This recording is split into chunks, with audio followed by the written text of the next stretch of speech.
దివ్య దేవుని సముఖములో చేరిన మనందరికీ ఆయన కృప కరుణ వాత్సల్యం సదా తోడైయుండును గాక. ఆమేన్. మరణాత. నెహెమ్యా అనగా నెమ్మలం, నెమ్మది. నెహెమ్యా అనగా నేను, అమ్మయ్య అంటే నెమ్మది, నేను బాగున్నాను, నేను సమాధానంగా ఉన్నాను. నెహెమ్యా అనగా సమాధానం, సంతోషం, శాంతి. దేవుని బిడ్డలారా, దైవజనులు అమోఘమైన ఈ పాట రాస్తూ యేసు నామదారులు ఎంతో ధన్యులు. యేసునామదారులు ధన్యుల వలె జీవించటం మాత్రమే కాక బాసురమైనట్టి స్థితిలో బ్రతుక చూతురు. బాసురమైనట్టి అంటే ప్రకాశమానమైన, ప్రజ్వరిల్లే, అందరిలో కన్నా జ్యోతి వలె ప్రకాశించే జీవితము కలిగి జీవిస్తారు.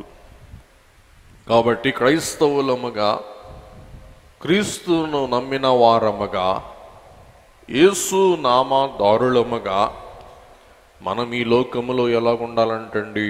ప్రకాశించేవారం.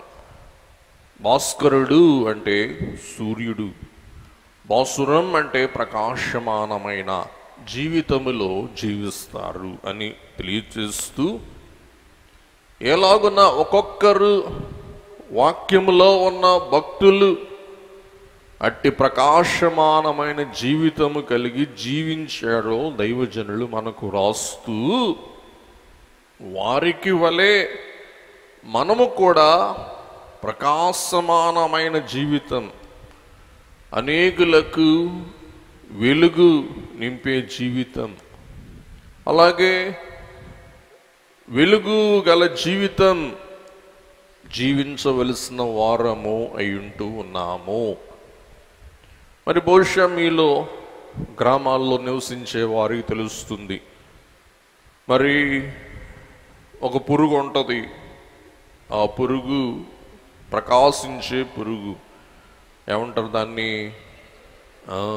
ఈ పురుగు చీకట్లో కూడా ప్రకాశిస్తూ ఉంటుంది. చూడండి, ఎప్పుడైనా ట్రైన్లో వెళ్తే మీరు గమనించవచ్చు. ట్రైన్లో కిటికీలో చూస్తే బయటంతా చీకటి, చీకటి మధ్యలో మిల్క్ మిల్క్ మిల్క్ మిల్క్ అంటూ ఉంటుంది. ఏంటబ్బా, కరెంట్ లేకుండానే మిల్క్ మిల్క్ అంటుంది ఏంటా అని చూస్తే, ఆ చీకట్లో స్వయం ప్రకాశత కలిగిన ఆ పురుగులే ఏం చేస్తూ ఉంటాయండి? మిల్క్ మిల్క్ అని ప్రకాశిస్తూ ఉంటాయి.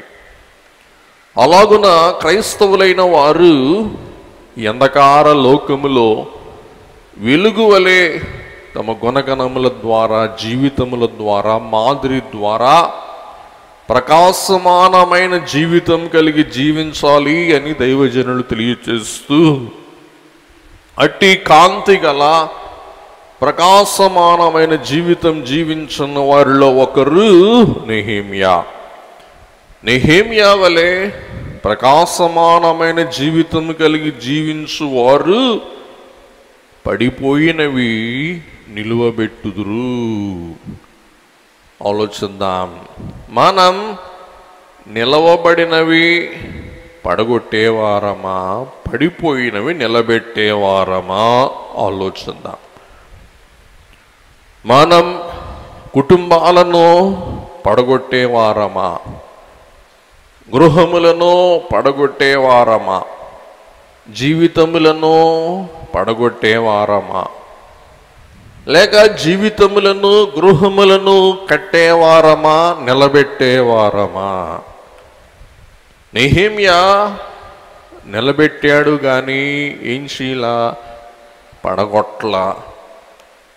కాబట్టి పడిపోయినవి నిలబెట్టే క్రమంలో నెహెమ్యా చేసిన పని ఏంటంటే, గద్దించి బుద్ధి నేర్పించుట మనం చూస్తూ ఉన్నాం. వారు నెహెమ్యా వలెనే దిద్ది నేర్పుదురు బుద్ధి.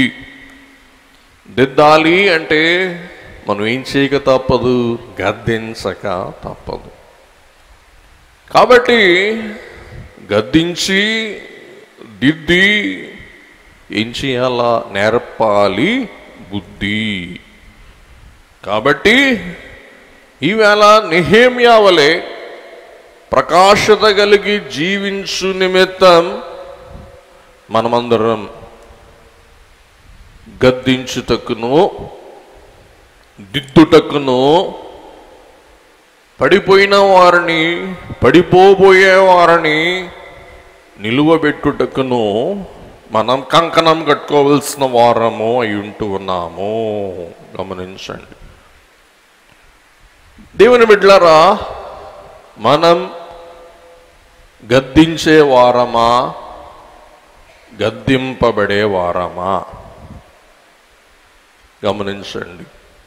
నేను గద్దించే దానిని లేక నేను గద్దించే వాడిని అని ఎంతమంది అంటారు? గద్దించే వాళ్ళు లేకపోవటం బట్టి ఏమవుతున్నాయి? కుటుంబాలు కూలిపోతున్నాయి, పడిపోతున్నాయి. కాబట్టి గద్దించే వాళ్ళు అవసరమా అనవసరమా? ఎవరైతే గద్దింపబడువారో వారు గద్దింపగలరు.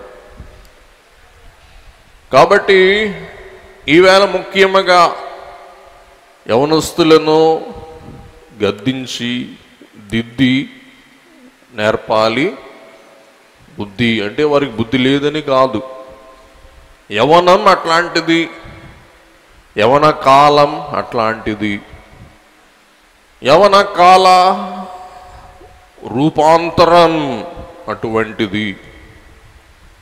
వారి తప్పు కాదు. కాబట్టి యవనములోనికి అలాగే కానమానములో నూతన కాలములలోనికి ప్రవేశించు వారికి పడిపోయే తొట్టిల్లే అవకాశములు ఎక్కువగా కనబడుతూ ఉంటవి. కాబట్టి ఏం చేయాలండి? గద్దించాల. కాబట్టి గద్దించుట దిద్దుట బుద్ధి చెప్పుట అనున్నది ఈవేళ మనందరి బాధ్యత అయి ఉన్నది. కాబట్టి మనలను గద్దించి దిద్ది బుద్ధి చెప్పువారు ఎవరు అనగా ప్రభువే. ఎలాగునా? తన వాక్యము ద్వారా. దేవుని బిడ్డలారా, 2వ తిమోతి పత్రిక 3వ అధ్యాయం 16వ వచనం. దైవజనుడు సిద్ధపడిన వాడై ప్రతి సత్కార్యమునకు మంచి కార్యమునకు పూర్ణముగా సిద్ధపడి ఉండునట్లు దైవావేశము వలన. గమనించండి, దేవుని ఆవేశం అనగా ఊపిరి, దేవుని యొక్క ఊపిరి, ఇన్స్పిరేషన్, దేవుని యొక్క శ్వాస ద్వారా కలిగిన ప్రతి లేఖనం ఉపదేశించుటకును ఖండించుటకును తప్పు దిద్దుటకును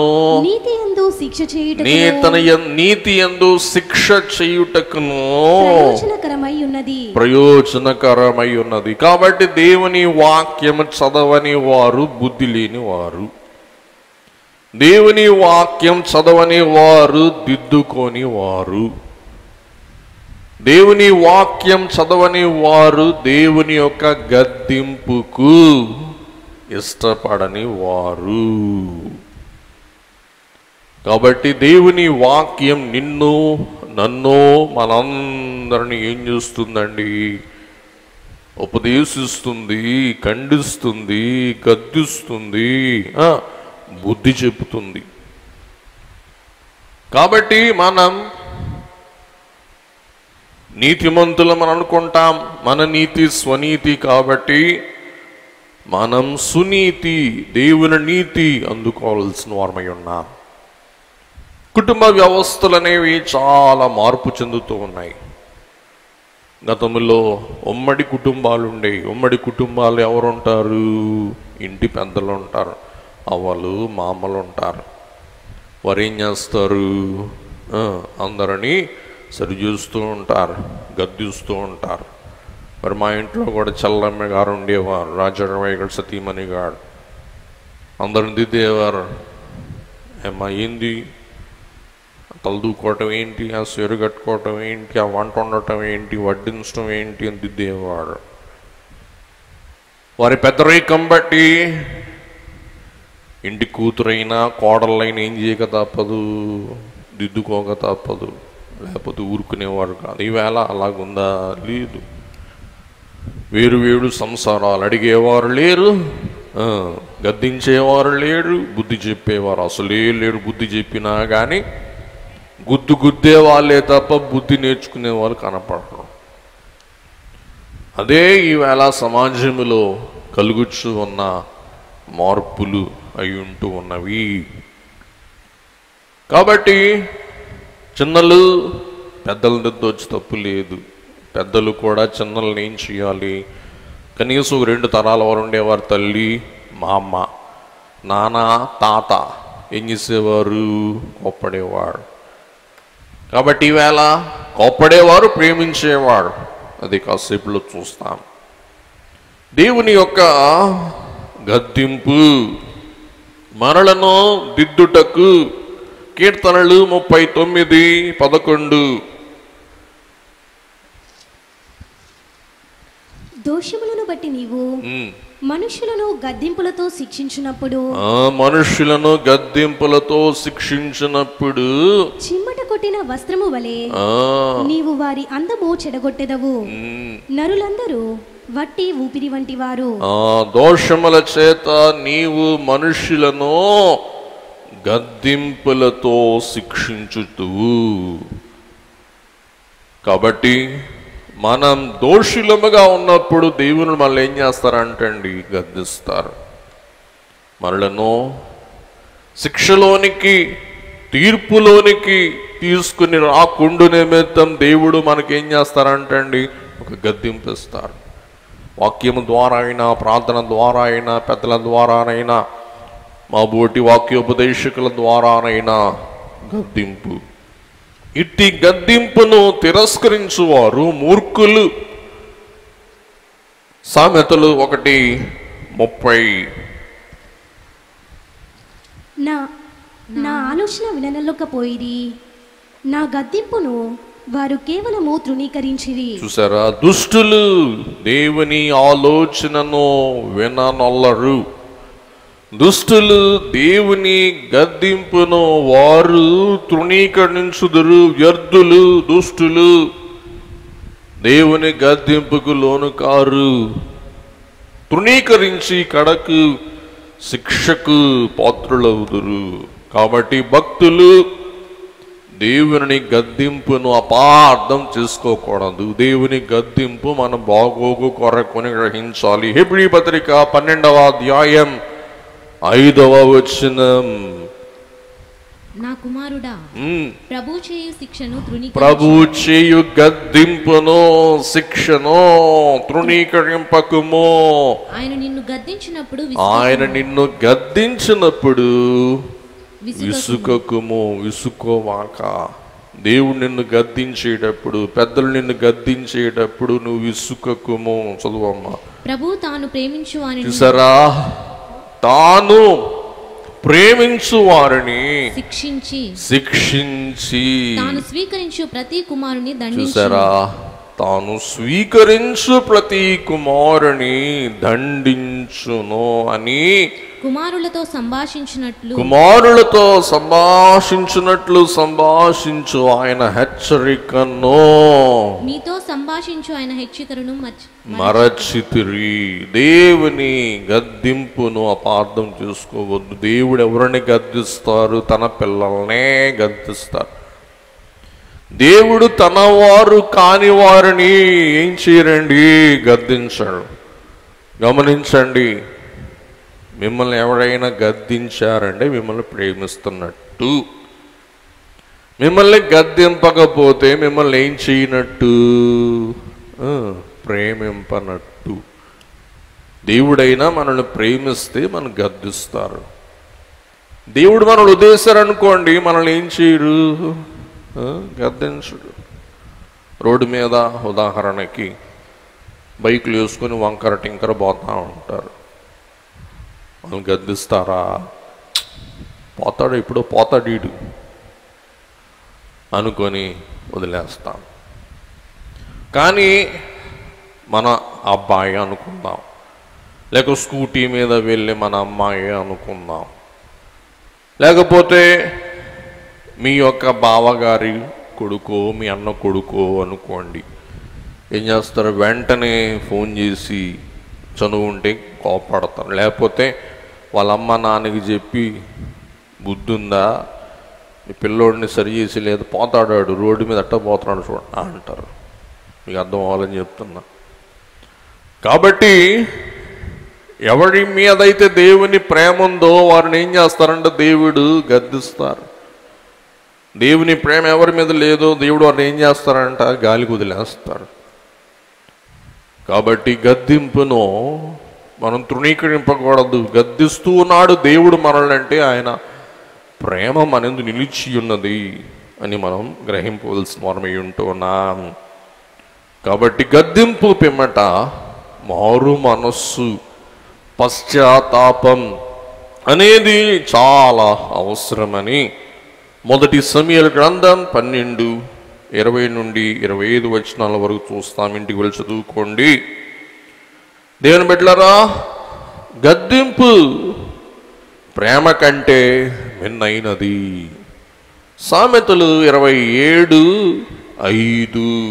సామెతలు 27:5. లోలోపల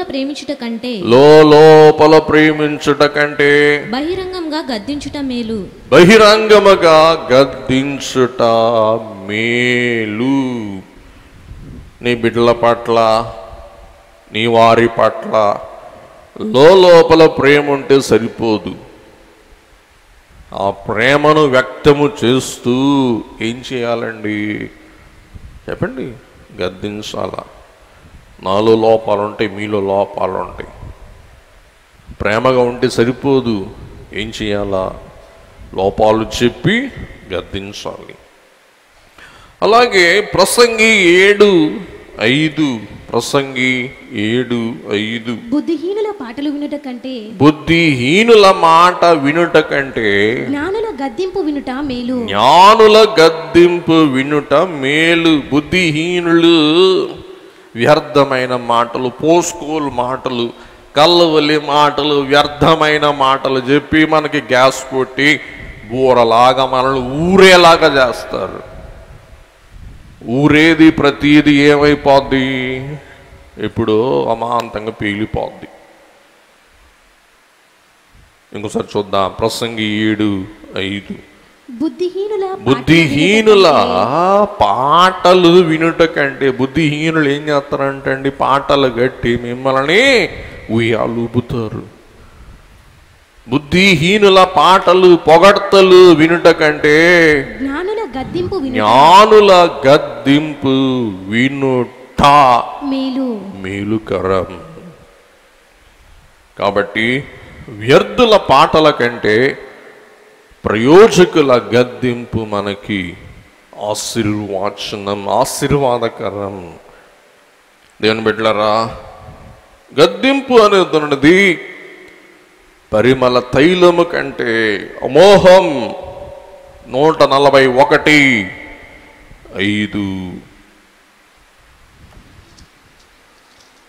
నీతిమంతులు నన్ను కొట్టుట నాకు ఉపకారము, వారు నన్ను గద్దించుట నాకు తైలాభిషేకము.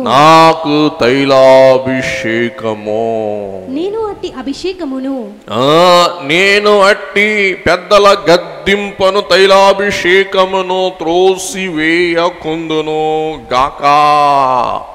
వారి దుష్ట క్రియలను చూచియు నేను తప్పక ప్రార్థన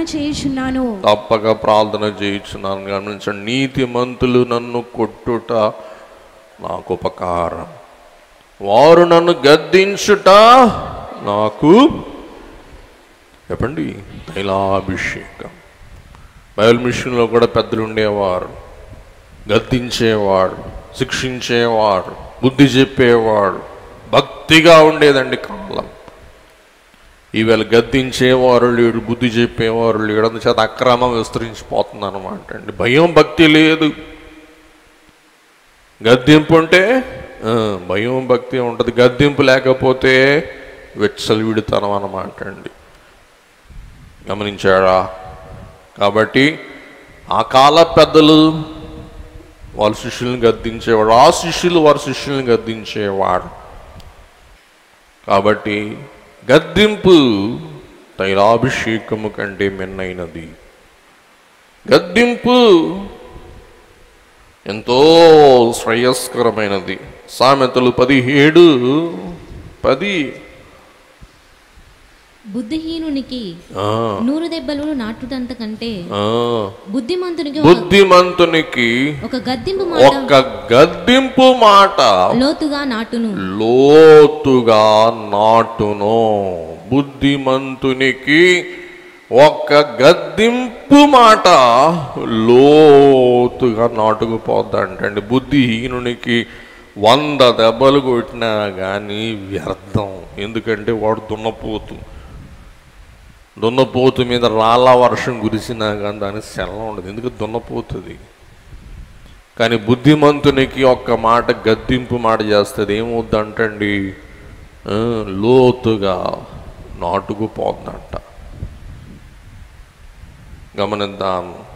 నెహెమ్యా గద్దించినవాడు, దిద్దినవాడు, బుద్ధి చెప్పినవాడు, ఇశ్రాయేలు జనాంగంపై దేవుని ఉగ్రతను దాటించిన యోధుడు నెహెమ్యా.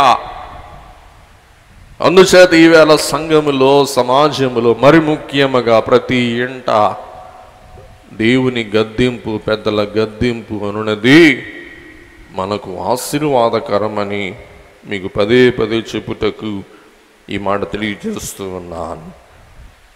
గద్దింపును బట్టి కలిగే ప్రయోజనములు 5 ప్రయోజనాలు దేవుని వాక్యం సెలవిస్తూ ఉందండి. చూద్దాం ఒకసారి.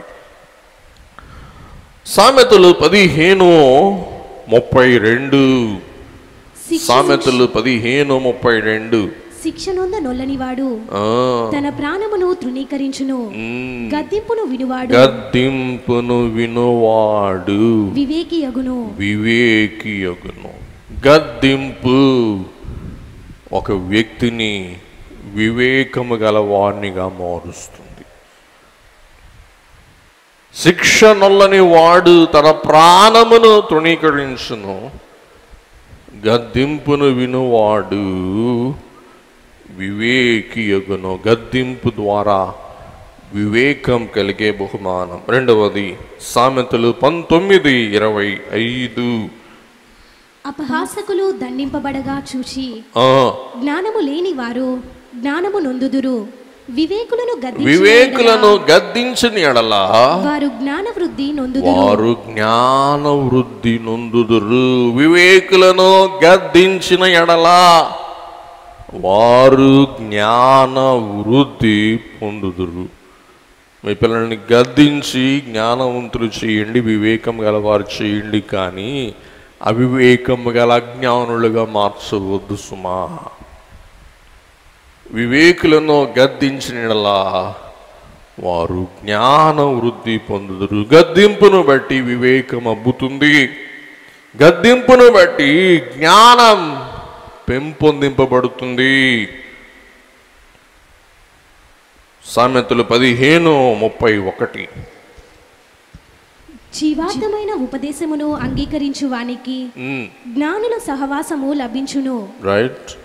శిక్షనొంద నొల్లనివాడు తన ప్రాణమును తృణీకరించును, గద్దింపును వినువాడు వివేకియగును. ఇప్పుడే చదువుకున్నాం. సామెతలు 29:15. బెత్తమును గద్దింపును జ్ఞానము కలుగచేయును. బెత్తమును గద్దింపును జ్ఞానము కలుగచేయును. చదువమ్మా. అదుపులేని బాలుడు తన తల్లికి అవమానము తెచ్చును. గమనించండి. మరి మా మట్టుకు మేము ఎక్కడున్నా, ఏ ఊర్లో ఉన్నా, ఏం చేస్తున్నా, మరి మా అమ్మకి తెలిస్తే ఏమంటుందో, మా అమ్మ సాధించుద్దేమో, ఏమనుకుంటుందో ఒక తప్పనమాట. వెంటనే వారు ఏం చేయరు, మా అమ్మ గద్దిస్తుందేమో, కోపడుతుందేమో, ఏమంటుందో అనే ఒక చింతన హృదయంలో ఉందనుకోండి, ఎప్పుడు కూడా పిల్లలు ఏమవ్వరు, తిట్టరు. మీరు ఏం చేస్తాను ఏమంటలేదు అనుకోండి, మా అమ్మ తెక్కలది ఏం చేసినా కానీ ఏమవ్వదు. గమనించండి. కాబట్టి అటు గద్దింపు బాల్యము నుండి ఈవేళ వరకు, మొన్నటి వరకు పొందాం కాబట్టి తిన్నగా నడుస్తాం, లేకపోతే ఏమైపోయేది. కాబట్టి అది జీవితకాలం నిలిచిపోద్ది అన్నమాట. గమనించండి. ఇంకోసారి చదువుకుందాం. బెత్తమును గద్దింపును జ్ఞానము కలుగచేయును. అదుపులేని బాలుడు తన తల్లికి అవమానం. ఈవేళ పిల్లల విషయంలో తండ్రులు గోల. మా పిల్లలు మా మాట అంటలేదండి, మా పిల్లలు పెళ్లి చేసుకోమంటున్నారండి. ఎవరిని బట్టి నీదేం కావాలా? మనం శుక్రవారం అదే ప్రస్తావన మనం చూసుకున్నాం. అది పిల్లల తప్పు కాదు, గద్దెంపని నీ తప్పు. వారు ఎట్లా ఉన్నా కానీ పట్టినట్టు నువ్వు వదిలేస్తే వారు ఏమంటారు, తిరగబడితే ఈ 4 దెబ్బలు.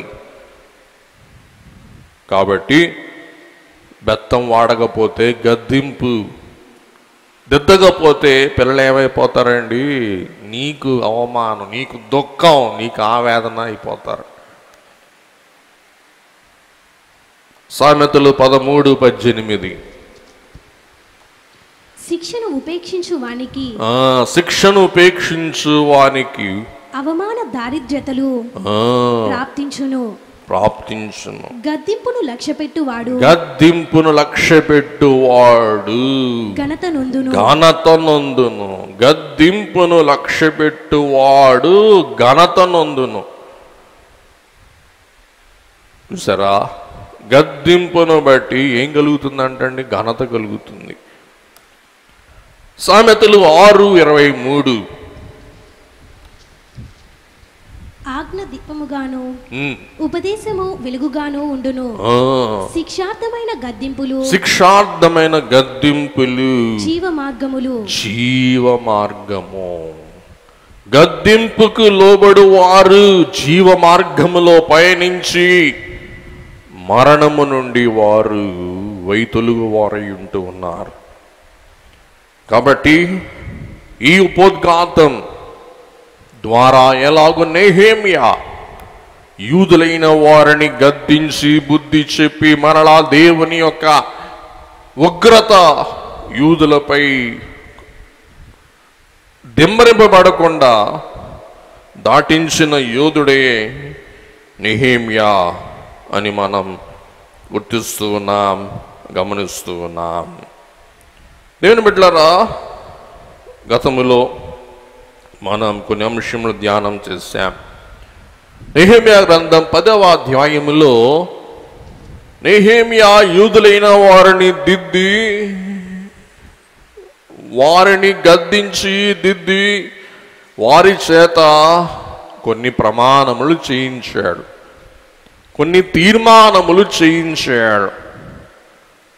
కానీ 12 సంవత్సరాలు వారి మధ్య లేకపోయేటప్పటికే వారు చేసిన ప్రమాణములన్నీ మీరిపోయి వారు అస్తవ్యస్తమైన స్థితిలో వారు దేవునికి మరలా దూరమైపోవుట నెహెమ్యాకు బాధ కలిగి మరల నెహెమ్యా 13వ అధ్యాయములో ఉల్లంఘించిన ప్రమాణములన్నిటినీ మరలా ఆయన అమర్చి మరి సమాజమును సరిదిద్దుతూ ఉండటం మనం చూస్తూ ఉన్నాం.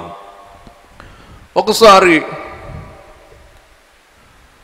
నెహెమ్యా గ్రంథం 10వ అధ్యాయం 28 నుండి 39 వచనాలలో ఉన్న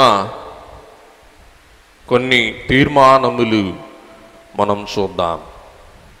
1, ఇశ్రాయేలులతో నెహెమ్యా చేయించిన ప్రమాణములు ఒకసారి మనం జ్ఞాపకం చేసుకుందాం. మరి ఇంచుమించుగా 12 ప్రమాణములను నెహెమ్యా ఇశ్రాయేలు వారి ద్వారా చేయించుట మనం చూడగలుగుతూ ఉన్నాం, గుర్తిస్తూ ఉన్నాం, గమనిస్తూ ఉన్నాం. నెహెమ్యా 10వ అధ్యాయములో ఉన్న ప్రమాణములు. రైట్, చదివేసేయండి అమ్మా. ప్రభువైన యెహోవా నిబంధనలను కట్టడలను ఆచరించుదుము. నెహెమ్యా 10:28. 2, మేము దేశపు జనులకు మా కుమార్తెలను ఇయ్యకయో వారి కుమార్తెలను మా కుమారులకు వియ్యమునకు ఇయ్యమనియు. నెహెమ్యా 10:30. 3, దేవుని విశ్రాంతి దినమును పాటింతుము. నెహెమ్యా 10:31.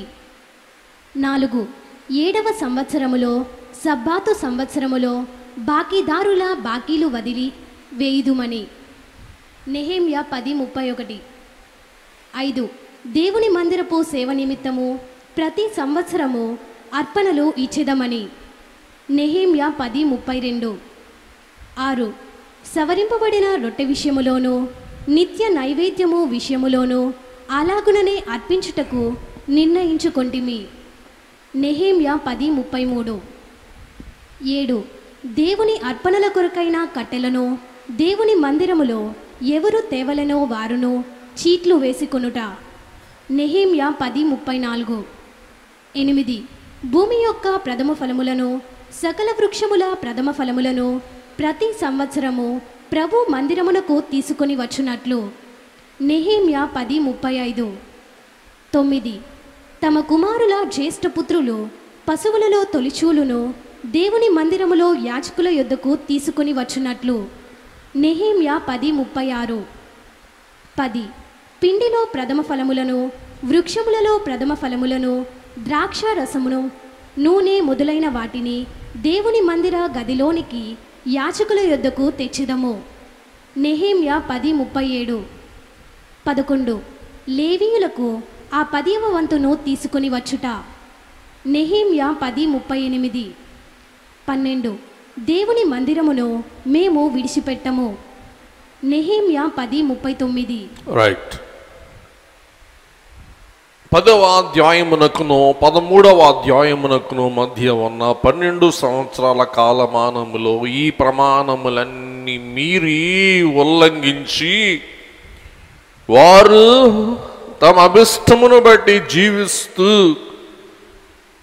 దేవుని యొక్క ఉగ్రతకు లోనవుతూ ఉన్న వేళ నెహెమ్యా మరొక్కసారి వారిని గద్దించి వారిని దిద్ది వారికి బుద్ధి నేర్పి మరలా దేవుని తట్టు వారిని మళ్లించుట మనం ఇప్పుడు ధ్యానం చేసుకుందాం. నెహెమ్యా గ్రంథం 13వ అధ్యాయములో ప్రమాణముల ఉల్లంఘన మనం చూద్దాం. ఇశ్రాయేలులో నెహెమ్యా చేయించిన నిబంధనలను ఉల్లంఘించుట. మరి 10:30లో ప్రమాణం చూస్తాం, వారి ఉల్లంఘన. నెక్స్ట్ ఉల్లంఘన. ఆ దినములలో అస్తోదు, అమ్మోను, మోయాబు సంబంధులైన స్త్రీలను వివాహము చేసి కొనిన కొందరు యూదులు. ఇందాక మీరు విన్నారు, అందుకే మీకు జ్ఞాపకం చేయించా. మేము మా కుమార్తెలను ఇతర దేశాల వారికి ఇవ్వము, అలాగే మా కుమార్తెలకు వారి కుమారులను పుచ్చుకోము. కానీ వీరేం చేశారు? ఈలోగా పెట్టండి, ముందు పెట్టండి. నెక్స్ట్ అస్తోదు, అమ్మోను, మోయాబు సంబంధులైన స్త్రీలను వివాహము చేసుకున్న కొందరు యూదులు. ఇంటికి వెళ్ళి మిగతా విషయాలు చదువుకోండి, జస్ట్ హెడ్డింగ్ వరకు మీకు చూపించా, గమనించండి. మరి ఈవేళ బైబిల్ మిషన్ వారెవరో, బైబిల్ మిషన్ వారు కాని వారెవరో ఒక్క పదంలో తెలిసిపోద్ది. ఏంటి ఆ పదం చెప్పండి? మరణాత. రెండవది మనం ఆలోచిద్దాం. విశ్రాంతి దినమున దాని పరిశుద్ధ దినమున దాని అమ్మకపు వస్తువులనే కానీ భోజన పదార్థములనే కానీ కొనము. మనం పెద్దలు చెప్తా ఉంటారు, ఈవేళ మేము చేయట్లేదు లేడు అన్నమాట చెప్తున్నాను కదా. మా పెద్దల కాలంలో పొయ్యి కూడా వెలిగించేవాళ్ళు కాదంటండి. ఆ ముందు రోజు సద్దనమే తినేవారంట. ఉదయాన్నే కుటుంబం అంతా ఇంటికి తాళం వేసి గుడికి వెళ్ళాల, దేవాలయానికి వెళ్ళాల. అందుకే మరి మా నాన్నగారు ఆ కాల పెద్దలు అన్నయ్య వారు అడిగేవాడు, మీరు దేవాలయానికి వస్తూ వస్తూ ఇల్లు తాళం వేసి వచ్చారా? ఇంటికి తాళం, బీరువా తాళం కాదుండి. దేనికి తాళం? ఇంటికి తాళం. అసలు నేను చూద్దామని ఉంది, చూసి నా తృప్తి కొరకు తెలుసుకుందామని అపార్థం చేసుకోమాకండి. ఎంతమంది ఇంటిల్లి పాది దేవాలయానికి వస్తూ వస్తూ ఇంటికి తాళం కప్పేసి వచ్చారు? ఒకసారి చెయ్యొద్దండి. వెరీ గుడ్, దేవుడు దీవించుగాక. మరణాత, సంతోషం. కాబట్టి దేవాలయానికి వస్తూ వస్తూ ఉన్నప్పుడు మన ఇంటికి ఏం పడాలా? మీ ఆయన ఇంట్లో పెట్టి తాళం వేయబాకండి. ఇంటికి తాళం వేసి రమ్మన్నారు, నువ్వు దొడ్డిదారులో ఇల్లు నేను తాళం వేసుకెళ్తాను, లేకపోతే కుదరదు అని చెప్పి మీ ఆయన్ని మీ పిల్లకాయని ఇంట్లో పెట్టి తాళం వేసి రాబాకండి. అది కాదు. ఇంటికి తాళం వేసి వచ్చుటంటే చెప్పండి, ఇంటిల్లి పాది వచ్చుట. అది దైవజనులు పెద్దలు మనం నేర్పిన పద్ధతి. ఉల్లంఘన, యూదులు ద్రాక్ష తోటలను తొక్కుట, గాడిదల మీద బరువులు మోపుట, యెరూషలేములోనికి వస్తువులు తీసుకుని వచ్చుట. ఇంటికి వెళ్ళి చదువుకున్న తర్వాత రెఫరెన్స్ రాసుకోండి. అంత వాక్యం కోడీకరించి 2 మాటలు చెప్పడం జరిగింది. నెహెమ్యా 13:15 నుండి 22 విస్తారమైన వాక్యాన్ని 2 మాటల్లో కోడీకరించి మీకు చెప్పడం జరిగింది అన్నమాట అండి. కాబట్టి వేరు వారికి వియ్యమునకు పిల్లలనిచ్చుట, వేడు వారిని వియ్యమునకు వారు తెచ్చుకొని ఇంట్లో పెట్టుకొని ఉంటారు. రెండవది విశ్రాంతి దినాచారమును ఉల్లంఘించుట. మూడవది దేవుని మందిరం సేవ నిమిత్తం వెండి రొట్టెనిచ్చి నైవేద్యం, దహన బలి, ప్రతిష్ఠిత వస్తువులు తీసుకొని దేవునికి అర్పించము. పోయింది, మొత్తం పోయింది. నెక్స్ట్ ఉల్లంఘన, అది తీర్మానం. ఉల్లంఘన, దేవుని మందిరమునకు దేవుని మందిరం ఎందుకు లక్ష్య పెట్టలేదు? దేవుని మందిరమునకు దాని ఆచారములు జరుగుబాటునకు చెందవలసిన అర్పణలు ఇయ్యకుండుట. ఏమి ఇవ్వలేదంటండి. దేవుని మందిరాన్ని వదిలిపెట్టేసాడు. ఈ విషయం మనం చూసి కొంచెం ఆలస్యమైన ముగించుకుందాం. ఎప్పుడైతే దేవుని మందిరమునకు చెందవలసినవి దేవుని మందిరమునకు వారు ఇవ్వనందున దేవుని మందిర ఆరాధనలు, అర్పణలు, ఆచారములన్నీ కూడా మూతవేయబడిపోయినాయి. వినండి, దేవుని వాక్యం బోధించుటకును, భక్తులు దేవునికి అర్పించుటకును, దేవుని మందిరములో దైవార్పితములై ఉన్న అర్పణలు బట్టి ఆరాధన, అర్చనాచారములను జరిగించుట ఒక క్రమమైన నిబంధన అయి ఉంటూ ఉన్నది. గమనించండి. కాబట్టి ఎందుకు ఇదంతా చెప్పాల్సి వచ్చిందంటే, యాజకులు వారి అర్చనాచారములు, బలిపీఠములు, బలిదానములు ఇవ్వనందున కానుకలు రాలేదు. దేవుని మందిర పనులన్నీ ఏమైపోయినాయండి? స్తంభించిపోయినాయి. మళ్ళీ నెహెమ్యా వచ్చి వాటిని కూడా పునరుద్ధరించుట మనం చూస్తూ ఉన్నాం. దేవుని బిడ్డలారా, ఒక 10 నిమిషాలు ముఖ్యమైన విషయాలు మనం ధ్యానం చేసుకున్నాం. దయచేసి మీ వాక్య గ్రంథాలు తెరచి అపోస్తలుడైన పౌలు భక్తుడు కొరింథీయులకు రాసిన మొదటి పత్రిక 9వ అధ్యాయం 7, 10, 13, 14 వచనములు చదువుకుందాం. ఎవడైనను ఒకసారి చెప్తున్నా. మొదటి కొరింథీ 9, 7, 10, 13, 14. ఎవడైనను తన సొంత ఖర్చు పెట్టుకొని దండులో కొలువు చేయునా, ద్రాక్ష తోట వేసి దాని ఫలము తినని వాడెవడు, మందను కాచి మంద పాలు త్రాగని వాడెవడు. రైట్. 10. కేవలము మన కొరకు దీనిని చెప్పుచున్నాడా? అవును, మన కొరకే గదా ఈ మాట వ్రాయబడెను. ఏలయనగా దున్నువాడు ఆశతో దున్నవలెను, కళ్ళము త్రొక్కించువాడు పంటలో పాలు పొందుదునను ఆశతో త్రొక్కింపవలెను. 13. ఆలయ కృత్యములు జరిగించువారు ఆలయము వలన జీవనము చేయుచున్నారనియు, బలిపీఠమునొద్ద కనుపెట్టుకుని ఉండువారు బలిపీఠముతో పాలివారై ఉన్నారనియు మీరెరుగరా? 14. అలాగున సువార్త ప్రచురించువారు సువార్త వలన జీవింపవలెనని ప్రభు నియమించి ఉన్నాడు. సువార్త ప్రచురించువారు సువార్త వలన జీవింపవలనని ప్రభువు నియమించి ఉన్నాడు. ఇంకోసారి అందరూ చదువుకుందాం. సువార్త ప్రచురించువారు సువార్త వలన జీవింపవలనని ప్రభు నియమించి ఉన్నాడు. అనుకుందాం. ఉదాహరణకి నాకే రియల్ ఎస్టేట్ బిజినెస్ ఉంది అనుకుందాం. చదువుకున్నా ఎందుకు చేయకూడదు? చాలామంది అంటున్నారు, అయ్యగా రియల్ ఎస్టేట్ బిజినెస్ చేయండి, మీ చెయ్యి మంచిదండి, కోట్లు కోట్లు. కాబట్టి మంచిదే, సంతోషం. కానీ రియల్ ఎస్టేట్ బిజినెస్లో ఉన్నారనుకోండి, వాక్యం చెప్పడానికి వస్తే బయట వ్యాపారస్తులు కూర్చుంటారు. మాకు అమ్ముతావా, మాకు ఏ రేటుకి ఇస్తావు? వాళ్ళని చూస్తే నాకు ప్రసంగం వస్తుందా? రాదు. అయ్యయ్యో మొన్న అమరావతిలో భూమి ధర పెరిగిపోయింది. కాబట్టి సువార్త ప్రకటించువారు ఎట్లా జీవించాలా?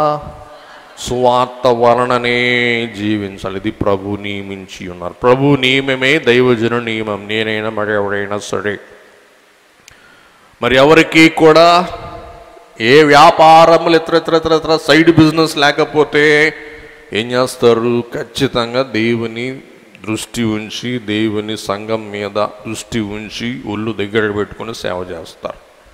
బయలు మిషన్లో దేవుడు అది నియమించాడు, దైవజనుడు నియమించాడు. ఏంటంటే సువార్త ప్రకటించువారు సువార్త వలన ఏం చేయాలో జీవించాలా. అట్లా వారు చేసే వృత్తికి వారు ధర్మం చేయగలరు, లేకపోతే ధర్మం చేయలేడు, సంఘానికి న్యాయం చేయలేడు. 3వ అధ్యాయం చదువుకుందాం. ఆలయ కృత్యములు జరిగించువారు ఆలయం వలన జీవము చేయుచున్నారనియు బలిపీఠము యొద్ద కనిపెట్టుకొనియుండువారు బలిపీఠముతో పాలివారై ఉన్నారనియు మీరెరుగరా? గమనించండి. ఆలయ కృత్యములు చేయువారు ఒక కోవ, బలిపీఠము యొద్ద పరిచర్య చేయువారు రెండవ కోవ. గమనించండి. మందిరమే ఉంది, నేను బోధింపగలను, కానీ నేను మందిరం శుభ్రం చేయగలనా? చేయలేను. మైకులు పెట్టగలనా? పెట్టలేను. వంట వండగలనా? వండలేను. వంటం చేయగలనా? చేయలేను. అందుచేత ఆలయ కృత్యములు చేయువారు కొందరు కావాలా? అయ్యగారు ఆలయ కృత్యములు మేమేమి ఆశించకుండా చేస్తామనే వాళ్ళు మీరు ఎంతమంది ఉన్నారో చెయ్యొద్దండి ఒకసారి. మీరు సీడు 4 బకెట్లు సాంబారు వడ్డించడమే మీకు గగనం. ఎన్ని బకెట్లు సాంబారు? 4 బకెట్లు. మరి ఎవరు చేస్తారు? అందుచేత ఆలయ కృత్యములు చేయువారికి ఏం చేయాలా? బలిపీఠం యొద్ద పరిచర్య చేయువారికేమో బలిలో పాలిభాగస్వామ్యం, ఆలయ కృత్యములు చేయువారికి ఆలయములో పాలిభాగస్వామ్యం. కాబట్టి పనివాడు జీతానికి పాత్రుడని ప్రభు తెలియజేస్తూ ఉన్నారు.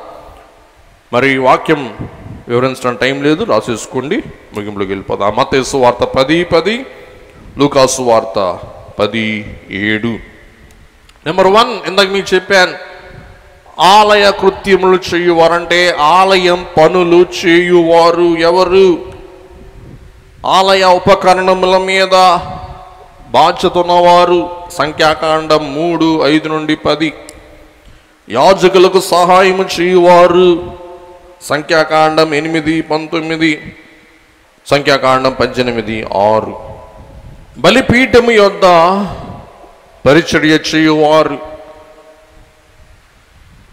అర్పణలు అర్పించుట లేవ్యకాండం 1-7 అధ్యాయాలు. ధూపం వేయుట నిర్గమకాండం 37-8 వచనాలు. ప్రజలను ఆశీర్వదించుట సంఖ్యాకాండం 6:23-27. అతి పరిశుద్ధ స్థలములో ప్రవేశించుట హెబ్రీ 9:6. ఇవన్నీ ఆలయ కృత్యములకును బలిపీఠ బలియాగములకును ఉన్న వ్యత్యాసం. అందుకే పౌలు గారు అంటారు, మందిరపు పనులు చేయువారు మందిరము ద్వారా పోషింపబడాల, బలి పీఠం యొద్ద పరిచర్య చేయువారు చెప్పండి బలిపీఠము ద్వారానే పోషింపబడాల. గలతీ పత్రిక 6వ అధ్యాయం 6వ వచనం. వాక్యోపదేశం పొందువాడు ఉపదేశించువానికి మంచి పదార్థములన్నిటిలో భాగమీయవలెను. వినండి, ఇంకొక ట్రాన్స్లేషన్ చదువుతాను. దేవుని గురించి బోధన పొందినవాడు బోధించిన వానికి అన్ని విధాల సహాయం చేయాలి. గమనించండి, ఒక భక్తుడు అంటాడు, ఈ లోకములో between teachers and hearers there should be a lovely exchange and joyful barter. ఉపాధ్యాయుల మరియు శ్రోతల మధ్య అందమైన మారకం మరియు ఆనందకరమైన బదలాయింపు జరగాలి. ఇంకొక మాట, ఈ మార్పిడిలో బోధింపబడిన మేము నష్టపోయామన్నట్లు ఎవరు భావించకూడదు. ప్రభువైన ఒక మంచి భక్తుడు అంటాడు, whoever will not give our Lord God a penny gets his due and is forced to give the devil $1. మన ప్రభువైన దేవునికి ఒక పైసా ఇచ్చుటకు వెనుదీయువాడు. ఇంకోసారి చదువుతున్నా, మన ప్రభువునకు ఒక పైసా ఇచ్చుటకు వెనుదీయువాడు దయ్యానికి $1 ఇవ్వాల్సి వచ్చినప్పుడు తన బకాయిలు చెల్లించుకొనక తప్పదు. చూసారా, దేవుని దగ్గర పావలా ఇవ్వటానికి నువ్వు వెనకాడావనుకోండి, దేవుడు దయ్యానికి చెప్తాడంట. దయ్యం ఏం చేస్తాడు, మీ కాడ $1 వసూలు చేస్తాడు. వాడు టోల్ గేట్ దగ్గర వెళ్ళేటప్పుడు ఫాస్ట్ ట్యాగ్ ఉంది, గేట్లు వేసింది, $150 అయిపోద్ది. నీ కాడ ఫాస్ట్ ట్యాగ్ లేదు, అయినా కానీ నువ్వు దూసుకుపోయావు, నీకేం పడుతుంది? $1000 పెనాల్టీ పడుద్ది. అలాగూ దేవునికి చెందవలసిన పావలను ఇవ్వకపోతే దయ్యం ఏం చేస్తుంది? ఈడు దేవునికి ఇవ్వట్లేదుగా, దేవుడు కాపాడాడుగా, నేను గుంజుకుంటానని చెప్పి coastal diagnostic centre, care nursing centre, అమ్మా స్కానింగ్ $1,00,000. తిమోతి 5:18. ఇందుకు నూర్చెడి ఎద్దు మూతికి చిక్కము వెయ్యవద్దు అని లేఖనము చెప్పుచున్నది. చూడండి, నూర్చే ఎద్దు. ఇప్పుడంటే రైస్ మిల్లు వచ్చినాయి. గతంలో కుప్ప కొట్టిన తర్వాత ఆ కుప్పను ఏం చేసేవాళ్ళు? ఇప్పుడైతే ట్రాక్టర్లు పెట్టి తొక్కిస్తున్నారు. అప్పుడు ఏం చేసేవాళ్ళు? ఎడ్లు పెట్టి తొక్కిచ్చేవాళ్ళు. ఆ పనంలో నుండి గింజలు రాలటానికి ఆ ధాన్యపు కళ్యము తొక్కే ఎద్దు మూతికి ఏం కట్టకూడదంట? చెక్కం కట్టకూడదు. కళ్ళము దున్నే ఎద్దు లేక కళ్ళము దున్నే దొన్న నూరుస్తూ ఉన్నప్పుడు వినండి, నూరుస్తూ ఉన్నప్పుడు దాన్ని నోరూరుతూ ఉంటుంది. నోరూరుతూ ఉన్నప్పుడు నువ్వు నోటికి చిక్కం కట్టడం అనేది క్రూరత్వం, మూర్ఖత్వం, దుష్టత్వం. అందుచేత ఎద్దు నూర్చేటప్పుడు మూతికి ఏం చేయకూడదు అంటండి? చిక్కాని కడితే అది నిష్ఠూరం అవుతుంది. అలాగే నీవు ఇంట్లో వంట వండేటప్పుడు వంట వండిన వారికి పాలు ఇవ్వకపోతే నీకు దిష్టి తగులుతుంది, కడుపు పగులుతుంది. అందుచేత నీ వంటకంలో ఏం చేయాలో వాళ్ళకి కూడా పాలిస్తే చక్కగా వండుతారు. లేకపోతే కిచిడీ చేస్తారు వంటకాన్ని. అందుచేత నూర్చే ఎద్దు నోటికి ఏం చేయకూడదు?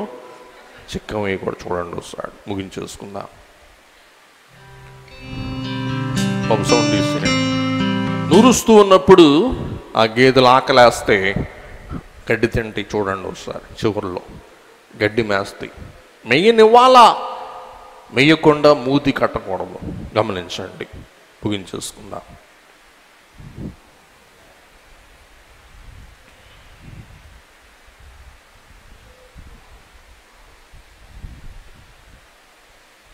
అదిగో చూసారా, దానికి ఆకలేస్తుంది. అందుచేత నూర్చే ఎద్దు గడ్డి తినటానికి ఆకలి కొన్నప్పుడు ఏం చేయకూడదు? మూతిని కట్టేయకూడదు. అది దేవుని వాక్యం చెప్పే మాట. కాబట్టి దేవుని బిడ్డలారా, దేవుడు అదే అన్నారు, నీ ధనము నీదే కాదు, నిన్ను కని దేహి అను వారిది కూడా. గమనించండి, ఈవేళ ప్రతి వాళ్ళు కూడా పాశ్చాత్య దేశాలకు ఎందుకు వెళ్ళాలని ఆశపడుతున్నారంటే దాతృత్వము. గల్ఫ్ దేశాలలో పిసినితనము, అరబ్బులకున్న పిసినితనం, క్రైస్తవ దేశాలకున్న దాతృత్వం మధ్య చాలా వ్యత్యాసం మనకు కనబడుతుంది. కాబట్టి దేవుడు క్రైస్తవ దేశాలను దినాభివృద్ధి చేస్తూ ఉన్నారు. అరబ్ దేశాలు ఉన్నవైనా కానీ వాటిని పరిస్థితి భవిష్యత్తులో మనం గ్రహింపలేం. కాబట్టి దేవుని బిడ్డలారా, అర్చనాచారుల కొరకైన అర్పణనివ్వనందున దేవాలయం మూసివేయబడింది. నెహెమ్యా వచ్చి దిద్ది గద్దించి మరలా సేవ కొనసాగించుటకు నడుం బిగించి అనేకులను నడుం బిగించడం మనం చూస్తూ ఉన్నాం. అలాగున నెహెమ్యా వలె గద్దించి దిద్ది బుద్ధి చెప్పు వారమగా, చెప్పిన బుద్ధి మనం అలవర్చుకున్న వారమగా ప్రభు మనందరినీ రూపుదిద్దును గాక.